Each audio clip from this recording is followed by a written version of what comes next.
Hey guys, Mona here. Welcome to my channel where I talk about all things mindset and weightlifting, and today I'm going to be talking about the clean deadlift versus the conventional deadlift. So I recently posted an article on our website called Lift Big, Eat Big, and I talk about the clean deadlift, its benefits and techniques, so how to do it. So if you want to read the article as well, where I go into a lot more detail, I will put the link down in the description. A lot of people confuse the clean deadlift with the conventional deadlift, and they are absolutely not the same. Now, when I go and do a clean deadlift, I used to like telling myself when I was competing or when I was training, and even my athletes, when they do the clean deadlift, that they should have the exact same approach as what they would have to doing or when they go and do a clean. Because at the end of the day, it's not about just how heavy you can lift, but it's how good you can lift and how similar your technique is to your classical movement. So if someone is a really strong deadlifter or maybe came from a powerlifting background, it doesn't mean that they can clean a heavy weight. Or maybe they can clean a heavy weight but not with great form. And at the end of the day, as strong as you need to be with weightlifting, you also need to have a very good technique. So I always say technique over everything else, especially if you are a beginner level athlete and you want to learn how to move correctly. Now let's talk about the starting position with a clean deadlift. If you already know where you would put your feet when you do a clean, this is the exact same stance as what you would have for a clean deadlift. However, if you are a beginner level athlete and you might be doing the clean deadlift as a progression exercise to learn how to clean, then a rule of thumb is you always want your feet to be around hip width apart. It can be faced either forward or slightly outwards, just depending on you as a person, and also it could be even slightly wider than hip width. That's also okay. Where you are most comfortable, where you feel most strongest at. Drive up with the bar, you need to make sure that you push your full foot into the ground.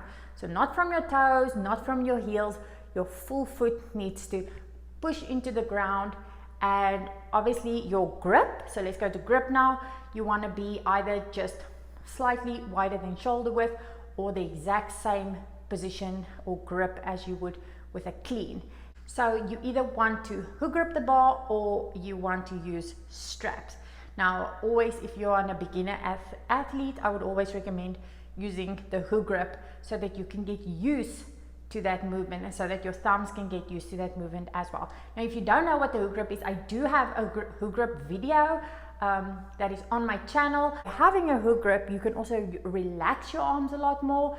So that means you're not going to be pulling with extra tension, because at the end of the day, we want to keep the arms as loose as possible, but only have tension in the back, obviously pushing with the legs, and then your lats need to be nice and tight. When you drive up with the bar, it's important to make sure that you keep tension on the bar. You do not want to jolt the barbell from the ground, because firstly, you will not be as strong, and secondly, you do not want to attempt to clean like that. You're not in your strongest position, so you want to keep tension and you want to have an accelerated pull. So you'll obviously start off a bit slower and you will go and extend up to a tall position in a nice and accelerated motion.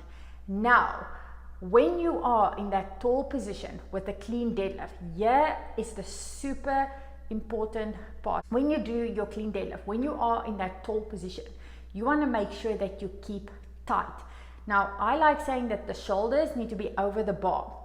Now, the reason for this is because when you do a clean, you want to get tall and not relax and pull yourself back, because if you end up pulling yourself back, firstly, you end up putting your back in a really weak position. Now, by extending fully up, you can actually be you don't even have to be in this position. You can be actually slightly over the bar, because that way you'll make sure also that the lats stay nice and active. Now, if you go and read my article, you will see that I talk a lot about also the different variations of the clean deadlift. For example, clean deadlifting from a deficit or from a platform, halting clean deadlift, deadlift shrug, deadlifting from blocks, and also tempo deadlifting. So go and read that article if you want to get a lot more info on those exercises as well, and what the benefits are and how you should put them or implement them into your training program if you want to train certain things. Now, in conclusion, and before I sign off, how heavy should you go? Now, I like working between 80 and about 120, 130% of your 1 rep max clean. But if your form starts to change and your back starts to round when you start to pick the bar up, and your technique starts to just not be the way it's supposed to be with a clean, I would stop there, rather reducing weight, because at the end of the day, like I said, you are doing all of these strength movements to get stronger in your Olympic lifts. If you want to just get stronger in deadlift and you want to do a conventional deadlift where it doesn't matter if your back rounds, but you just need to get the barbell up, then obviously by all means, then you can go and deadlift that way, but do not expect it to have a positive effect on your lifting. Now guys, if you are a fan of the clean deadlift or even the clean deadlift variations that I just mentioned now, even though I didn't go into much detail, but again, they are in the article that will be in the link in the description, please comment below, tell me which one you enjoy, which one has benefited you the most. And also thank you so much for watching, guys. Before we sign off, if you could please give my video a thumbs up, subscribe to my channel, ring that notification bell, and I will see you in the next one.